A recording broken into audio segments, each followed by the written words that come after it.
ये लगभग 7 से 8 साल पुरानी बात है। मेरे पापा सब्जी का व्यापार करते हैं, जिस वजह से उन्हें रात 3 बजे से उठकर सब्जी लेकर मंडी जाना पड़ता था। ये उनका रोज का काम था। तब मैं क्लास 9 में पढ़ाई करता था।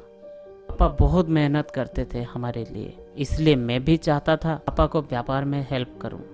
पर जब भी मैं पापा के साथ मंडी जाना चाहता हूं, तो पापा मना कर देते थे। पर एक दिन मैं पापा के साथ जाने के लिए जिद करने लगा, इसलिए पापा भी मुझे मना नहीं कर पाए। मैं भी बहुत खुश था, क्योंकि पहली बार पापा के साथ मंडी जा रहा हूँ। तब रात के 3 बज रहे थे। पापा एक साइकिल पर सब्जी लाते हुए थे और मैं दूसरा साइकिल लेकर पापा के साथ निकल पड़ा। रास्ता पूरा सुनसान था। हमें देखकर कुत्ते भौंक रहे थे।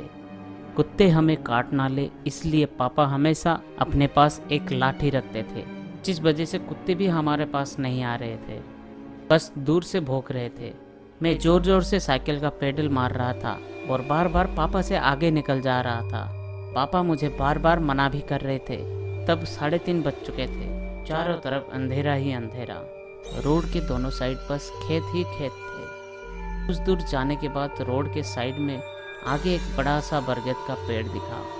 तब पापा ने मुझे अपने साथ साथ चलने के लिए कहा और बोले कि कोई अगर बुलाएगा तो उसके बात नहीं सुनना है। मैं भी पापा के साथ साथ चलने लगा, क्योंकि वो बरगद का पेड़ भी अंधेरा में बहुत भयानक दिख रहा था। मैं जब पेड़ के पास गुजर रहा था, तब मुझे ऐसा लगा कि जैसे कोई मेरे नाम से बुला रहा हो, और वो एक औरत की आवाज़ थी। मैं उस ओर देखा। वो औरत एक पुरानी सफ़ेद साड़ी पहनी थी और उसकी बाल खुली हुई थी। वो मेरी ओर ही देख रही थी और रुकने के लिए बोल रही थी। मुझे लगा शायद वो किसी मुसीबत में थी, इसलिए मैंने अपना साइकिल का ब्रेक लगा दिया। मैं पापा को बुलाया, पर पापा शायद सुने नहीं। उन्हें लगता था कि मैं उनके साथ साथ ही चल रहा हूँ, पर मैं उस औरत को रोता हुआ देख अटक गया था। मैं अटकते ही वो औरत फौरन आके मेरे साइकिल पे बैठ गई और बोली, मुझे आके उस तालाब के पास छोड़ दो। मैं भी साइकिल चलाने लगा। पापा बहुत दूर निकल चुके थे, पर मेरा साइकिल बहुत धीरे चल रहा था। ऐसा लग रहा था जैसे साइकिल में हवा ही नहीं है। मैं नीचे उतरकर साइकिल चेक करने लगा। सब सही था। मैंने फिर से साइकिल चलाने लगा। कुछ दूर जाने के बाद आगे एक तालाब पड़ा, जहाँ पर उस औरत को उतरना था। मैंने अपने साइकिल रोक दिया और जब पीछे मुड़ा तो देखा वो औरत वहाँ नहीं थी। ये देख के मैं चौंक गया। वो औरत कहाँ गई? वो मेरे पीछे ही तो थी। मैं समझ गया कि वो कोई औरत नहीं, वो चुड़ैल या कोई आत्मा थी।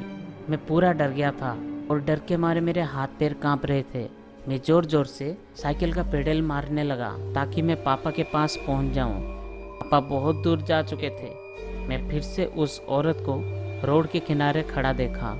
वो मुझे फिर से रुकने के लिए कह रही थी, पर मैं रुका नहीं, क्योंकि मैं जान चुका था कि अगर मैं रुकूंगा तो मरना तय है।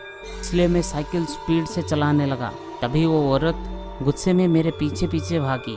उसका हाथ और पैर बहुत लंबा दिख रहा था, जैसे किसी जानवर की तरह। वो दौड़ते दौड़ते मेरे साइकिल के सामने आ गई और मेरे साइकिल से टकरा गई। मैं जाके रोड के बगल में एक खेत पे पड़ा और उसके बाद मुझे पता नहीं क्या हुआ। जब मेरी आंख खुली, पापा मेरे मुंह पर पानी का छींटा मार रहे थे। मेरा पूरा शरीर कीचड़ से भरा हुआ था और कई जगह पर मेरा खून भी निकल रहा था। पापा मुझे घर ले गए और मैंने पापा को सारी बात बताई। तभी पापा भी सुन के डर गए, क्योंकि पापा के साथ भी पहले वैसा ही हुआ था। पर पापा ये बात किसी को नहीं बताए थे। पापा ने बताया कि वो एक आत्मा थी और कई साल पहले वो उसी बरगद के पेड़ पर फांसी लगाकर सुसाइड कर ली थी। उसी दिन से वो उसी पेड़ पर रहती है। पापा को वो हर दिन दिखती थी, और पापा उसको इग्नोर कर देते थे। आज इस बात को लगभग 8 साल हो चुका है और उस पेड़ को भी काट दिया गया है। तभी से वो भूत किसी को नहीं दिखी है।